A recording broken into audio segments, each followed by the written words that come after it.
ولا تكونوا كالذين تفرقوا واختلفوا من بعد ما جاءهم البينات. Kalau sekarang misal terjadi ada perubahan materi misalnya, termasuk kitab yang dilarang ada 5 tadi, kemudian perubahan materi, memang mondok ini mau dicetak untuk membuat doktrin, untuk mencetak generasi-generasi pasukan-pasukan pendoktrin, jadi nggak butuh ilmu. Butuhnya kalau kini kita dimunculkan 30 poin, berarti butuhnya mereka dibekali, dicokoki, dipahamkan tentang 30 poin, sehingga nanti kalau tugas dia akan lantang, lepas setir, lepas setang untuk mendoktrin jamaahnya dengan 30 poin. Bagi kawan-kawan yang kebetulan saat ini mengintip entah masih jokam atau sudah bunglon atau sudah itu dalam jamaah ada hijrah, yang kebetulan sanak saudara anaknya mungkin yang masih di pondok, cabut. Gak muda pinter secara ijazah, dia tidak dapat ijazahnya. Ada sekarang mulai dimunculkan sekolah-sekolah itu pun sama seperti sekolah formal. Lebih baik masukkan sekolah formal kalau memang sama, jelas diakui ijazahnya. Artinya tidak ada independen materi khusus untuk ulum syar'i, tidak ada. Ya, cabut. Wa ulaika lahum 'adzabun 'adzim.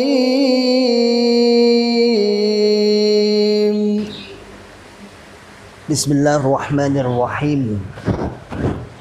Assalamualaikum warahmatullahi wabarakatuh.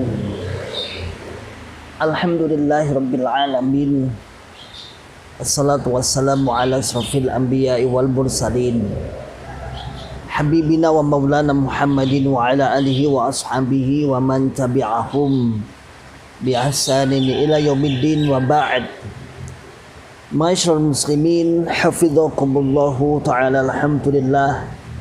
Alhamdulillahirabbil alamin. Kita bersyukur kepada Allah yang senantiasa selalu memberikan kepada kita semua nikmat hidayah Islam, nikmat hidayatul iman, nikmat sehat wal afiat, aman fi amanillah wa fi barakatillah, nikmat semangat ya'muruna bil ma'ruf wa yanhauna 'anil munkar wa ulaika humul muflihun, membuka akal sehat, membuka akal waras, membuka akal selamat pada saudara tua kita yang ada di dalam Islam Jamaah Cokam 354. Masyaallah muslimin, hafizakumullahu ta'ala. Kita akan membahas lagi tentang kemarin, tentang materi pondok yang banyak dibekukan alias tidak boleh disampaikan, alias dibuang dan tidak dipakai lagi, yaitu 5 kitab yang sudah kemarin disebutkan. Di antaranya adalah Adabut Thalib, Mukhtarud Da'wat, Luzumul Jamaah, kemudian Syarah Asmaul Husna, kemudian Syarah Doa Asar. Ada 5 materi yang telah di-stop dan tidak boleh disampaikan kepada jamaah melalui keran-keran keilmuan di dalam jamaah atau Islam jamaah, yaitu pondok-pondok sudah tidak boleh menyampaikan, tidak boleh mengajarkan materi yang sudah lama, sekian lama disampaikan, kemudian karena sebuah reaksi dari aksi para mantan, sebuah reaksi yang harus disikapi oleh para Islam jamaah Cokam 354 tentang banyaknya yang hijrah. Kemudian kitab-kitab tersebut juga karya-karya orang-orang yang telah dimurtadkan. Kemudian kitab-kitab tersebut juga jika kita dipahami dengan sesungguhnya akan menjadikan salah satu mereka bisa hijrah dan lain sebagainya. Akhirnya dengan terpaksa materi tersebut dihentikan dan tidak boleh disampaikan. Masyaallah muslimin, hafizakumullah ta'ala. Mungkin yang tidak mondok, yang belum pernah mondok dari kalangan Islam jamaah atau kaum muslimin, saudaraku kaum muslimin, pengen tahu sebenarnya apa sih yang diajarkan di dalam Islam Jamaah Cokam 354. Masyaallah muslimin hafizakumullah taala, layaknya sebuah pondok. Kita saat pondok dulu diajari mulai kelas pertama yang disebut dengan bacaan, membaca Quran. Dan memang bacaan Quran kalau dari sisi pendidikan Cokam itu mengutamakan memang luar biasa nadanya, kemudian tajwidnya, walaupun setelah kita tahsin keluar banyak yang salah. Namun kata kawan-kawan yang di luar, tapi heran juga lulusan Cokam itu dari sisi tarik suaranya, nadanya bagus sekali. Kalau kawan-kawan yang saya tahu walaupun bersanad itu katanya beliau sendiri yang mengatakan walaupun bersanad tapi nadanya kalau gak patah enak dirungok. Tapi saya heran dengan kawan-kawan yang sudah keluar dari Islam Jamaah itu cara maca Quran itu enak, dirasanya enak. Walaupun setelah kita taksin banyak yang salah, hurufnya, makharijul hurufnya salah, tapi setidaknya ada modal. Kita di dalam pondok Islam Jamaah Cokam 354 dulu, pertama ada yang namanya kelas bacaan, di mana kelas bacaan tersebut adalah kita diajarkan membaca Quran yang benar, baik dan benar. Kurang lebih saat itu model pondoknya adalah model tradisional atau salafiyah. Jadi tradisional atau salafiyah, sehingga jenjangnya bukan keterkaitan antar usia, tetapi siapapun yang masuk situ harus masuk dalam kelas itu, usia berapapun. Jadi yang dimaksud metode dimaksud dengan program salafiyah atau tradisional seperti itulah ya.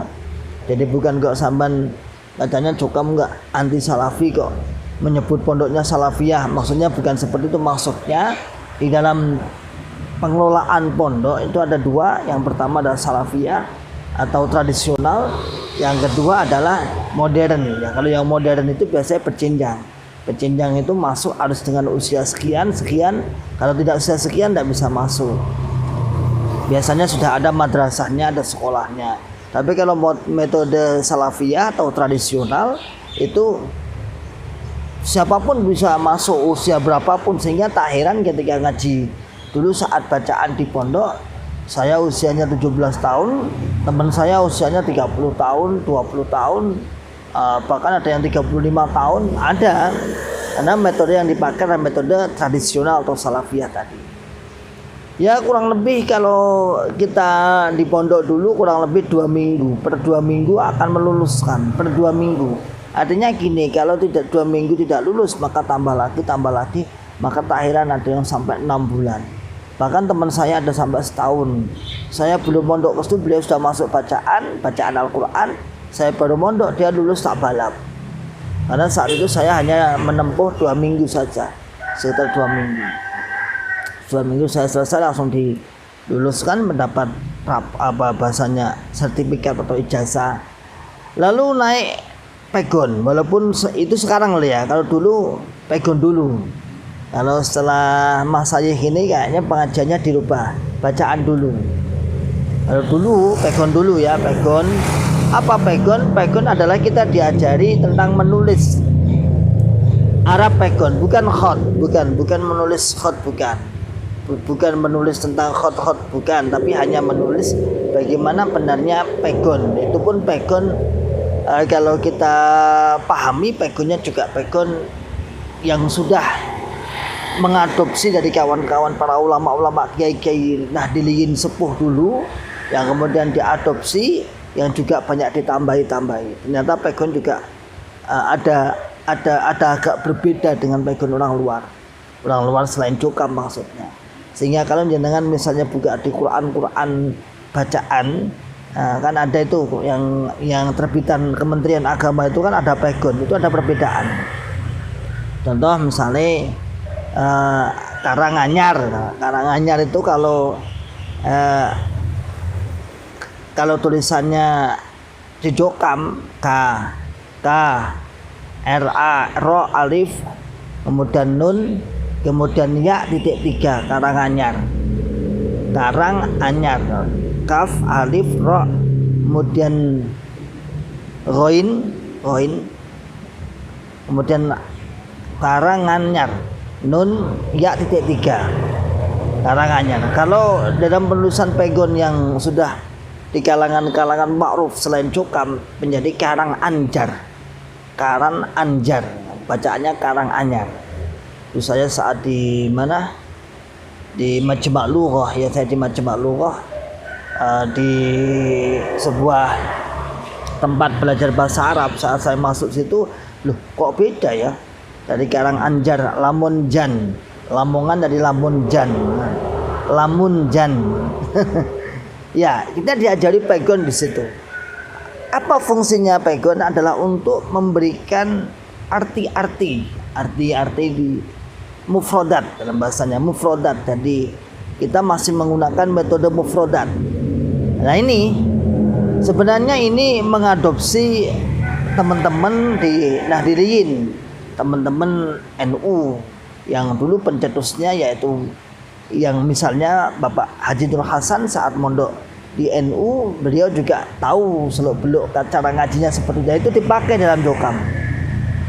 Dan lagi-lagi karena warga Jokam itu kuper, tidak tahu dunia luar, maka seakan-akan metode menulis di bawah itu dengan mengartikan secara mufrodat itu dianggap adalah mangkul, yang mana mangkul itu mereka klaim sebagai alat atau metode yang paling sah di antara ilmu-ilmu yang lain. Sehingga ma'asyiral muslimin hafizakumullah taala, kelas 2 kita diajari dengan istilah pegon tadi. Kita diajari ya sama juga metodenya seperti metode bacaan tadi, yaitu kelasnya kelas salafiyah, artinya tradisional, tidak mengenal jenjang usia, tapi siapapun kalau sudah setelah bacaan ya pegon dengan usia berapapun bisa dan sama, yaitu hanya berjenjang 2 minggu. Kita masuk hanya berjenjang 2 minggu. Kalau 2 minggu, kalau lulus ya sudah kasih sertifikat. Kalau nggak lulus ya bertahan sampai 2 minggu, 2 bulan, sampai hampir mungkin tahunan kalau nggak bisa. Hanya menulis. Bukan khot lah ya, bukan menulis tata cara penulisan Arab yang benar, bukan, hanya menulis pegon saja. Menulis pegon agar tahu posisi wawu sebagai u, alif sebagai a, ya sebagai i, hanya itu aja. Terus cara penyambungannya yang benar bagaimana, ini disambung lewat depan, lewat belakang, atau lewat tengah, atau bisa disambung atau nggak bisa disambung sama sekali, hanya itu saja. Lalu kita naik lagi kelas atasnya, yaitu kelas namanya kelas lambatan. Kelas lambatan. Apa kelas lambatan? Kelas lambatan itu adalah kelas makna Al-Quran maupun Al-Hadis. Al-Quran makna maksudnya bagaimana Al-Quran dimaknai. Tadi hasil dari setelah kita ngaji pegon tadi, nanti kita dimasukkan dalam kelas untuk memaknai Al-Quran secara satu persatu, kata per kata. Karena lambatan diajar mulai dari juz 18, mulai qad aflahal mu'minun, ya itu insyaallah sampai khatam dengan metode yang penyampaian yang lama. Qad aflaha, sungguh telah beruntung. Nah, tulis sopo al mu'minuna, orang-orang yang beriman, tulis. Itu lambatan, kelas lambatan. Ditambah saat itu yaitu materi kitab atau hadis himpunan. Hadis himpunan itu adalah hadis yang disusun yang kurang lebih saat itu kalau lambatan hanya menghatamkan kitab sholat, sholatin nawafil, kemudian adillah, adab, kemudian ahkam, kurang lebih 6 ya, ahkam, kemudian jannati wanar. Insya Allah hanya sekitar 6 kitab saat dulu loh, saya bicara dulu ya. Beda sekarang mungkin berbeda. itu ditempuh kurang lebih dari 6 kitab dan separuh Quran tadi, kurang lebih dari surat Al-Mu'minun sampai Hatam tadi kurang lebih 6 bulan. Setelah 6 bulan kita masuk lagi tes, ikut tes, masuk langsung masuk kepada kecepatan. Tadi setiap bulan dibuka pendaftaran untuk masuk kecepatan, pendaftaran untuk masuk lambatan, setiap bulan dibuka karena metodenya adalah metode salafiyah. Jadi kita bukan orientasi pada hafalan tetapi orientasi pada penuhnya makna. Jadi sekali lagi kalau kita lihat di pondok-pondok selain Jokam itu orientasinya hafalan matan Al-Jazari, matan Tuhfatul Atfal dan mungkin Alfiyah, mungkin kitab-kitab akidatul awam atau akidah-akidah yang lain misal dihafalkan baru naik jenjang. Enggak, kita metodenya enggak hafalan, hanya pada penuhnya makna, penuhnya tulisan-tulisan, coretan-coretan yang ada di dalam Al-Quran maupun dalam hadis. Setelah itu kita naik kelas yang disebut dengan kecepatan. Kecepatan ya sama, kecepatan maksudnya adalah cara maknanya lebih cepat. Artinya gurunya lebih cepat penyampaiannya. Setelah itu kurang lebih membutuhkan waktu 4 bulan. 6 bulan kurang lebih tambah 4 bulan berarti 10 bulan. Yang 2 minggu tadi 1 bulan berarti 11 bulan. Ya.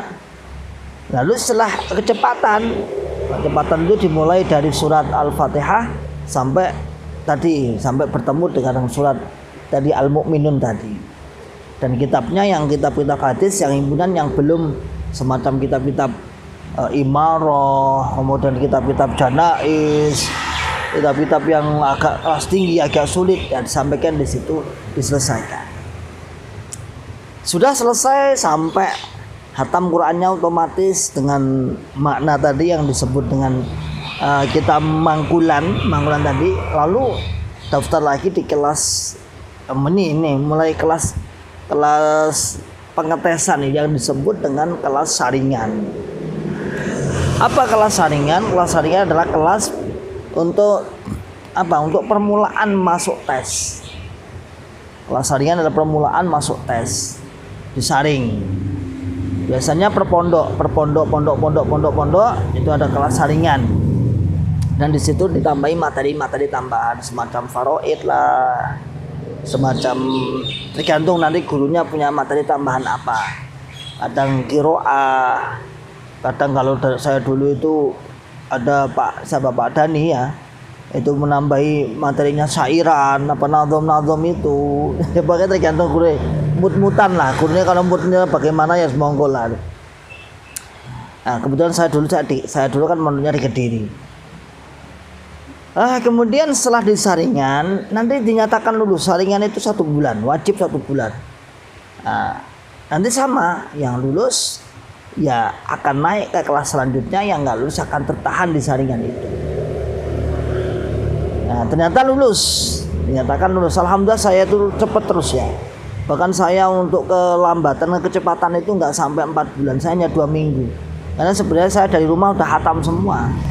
Secara anak ibu balewat, bapak ibu saya balewat. Saya sregep asrama, ngaji ya sregep. Asrama Ramadan saya sering 3 tahun berturut-turut ikut terus, sehingga saya hatam. Jadi saya masuk di sana background bacaan sikat, background bacaan dari rumah sudah bisa. Jadi mondokku ya percepatan gitu aja lah. Kemudian masuk yang namanya tes 1. Dari tes 1 ini dari semua pondok di bawah naungan Islam Jamaah Jokam 354 seluruh Indonesia, yang masing-masing sudah menyelenggarakan pendidikan pondok pesantren, yang setelah saringan dikirim ke Kediri untuk masuk namanya tes 1. Tes 1 ya. Ya, jaringan di tes 1 itu hanya bacaan saja, hanya di tes untuk membaca Quran saja selama kurang lebih 1 bulan. Lanjut setelah tes 1 dinyatakan lulus, kalau nggak lulus berarti tetap atas 1. Kemudian langsung loncat tes terakhir. Sebenarnya seperti itu. Tapi bagi yang lulusan SMP ke atas, kalau nggak salah seperti itu dulu, maka ditahan untuk mengikuti tes 2. Apa tes 2? Tes 2 itu adalah tambahan ilmu untuk manajemen. Nah, dengan sombongnya bangga kita itu manajemen 1 bulan mengalahkan sarjana ekonomi, bangganya seperti itu ya. Tapi yang lulusan SD langsung naik ke tes terakhir, tes Kertosono, namanya tes Kertosono. Tapi lulusan SMP ke atas lah pokoknya dia ditahan di namanya di tes 2 tadi di Kediri juga, dengan diberi materi tambahan yaitu tentang manajemen, karena di dalam Islam Jamaah Jokam 354 saat itu dulu merabak tentang UBIB, usaha-usaha bersama, yang mana usaha-usaha bersama membutuhkan SDM untuk manajemen, untuk penulisan ketertiban administrasi. Tapi di tes 2 ini kita kadang ngekek. Kenapa? Karena takabur, kesombongan banyak yang dimunculkan baik gurunya maupun muridnya. Oh, iki tes 2 ini manajemen ini mau kuliah ini 6 bulan. 6 bulan. S1 nih cukup awake dhewe mondok cuma 1 bulan sudah menjadi sarjana. Wah, gayane padahal enggak. Padahal kalau kita kuliah beneran ya mungkin seperti itu ya, cukup butuh waktu yang lama. Artinya perilmunya juga sedang kali itu juga kali. Masyaallah muslimin hafizakumullah taala, lalulah masuklah kita tes yang disebut dengan tes Kertosono. Tes Kertosono itu tes paling terakhir pentok, yaitu dilakukan di Nganjuk, Kecamatan Kertosono. Yang mana ini digembleng lagi 1 bulan. Hanya lagi-lagi cuman bacaan, hanya di sana dites ketaatan yang lebih tinggi. Sebenarnya ketaatan itu dari sejak kita mondok sudah dites ketaatan loyalitas sudah. Cuman di tes Kertosono ini memang tes pantokin, yang mana nanti predikat kalau lulus tes Kertosono langsung mendapat predikat ulama, menjadi seorang mubaligh, menjadi seorang penyampai. Alhamdulillah. Kemudian saya juga mengikuti itu 1 bulan, lulus, alhamdulillah lulus. Dan saya dinyatakan lulus dan bertugas menjadi seorang mubaligh. Bangga. Lagi-lagi kebanggaan itu karena sebuah bombongan, karena sebuah dorongan, karena sebuah pompaan, dipompa oleh para pengurus-pengurus. Anda sebagai ulama jagat, dadi gurune jagat. Nah, sehingga kita bangga. Masyaallah muslimin hafizakumullah taala.